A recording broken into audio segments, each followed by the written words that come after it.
नमस्कार. स्वार्थ नेहमीच आंधळा असतो. तो द्वेषाला जन्म देतो आणि शेवटी दुःखाकडेच नेतो. आपण त्यांनाच प्राधान्याने जवळ करावे आणि त्यांनाच सहकार्य करावे, जे आपल्या व्यक्तिमत्वात योग्य, सकारात्मक बदल करू इच्छितात. त्यासाठी प्रयत्न करतात.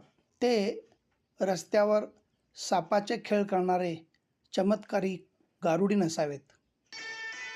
सन्मान नसेल तर यश हे पोट भरणाऱ्या पण चव नसलेल्या आळणी जेवणासारखे आहे.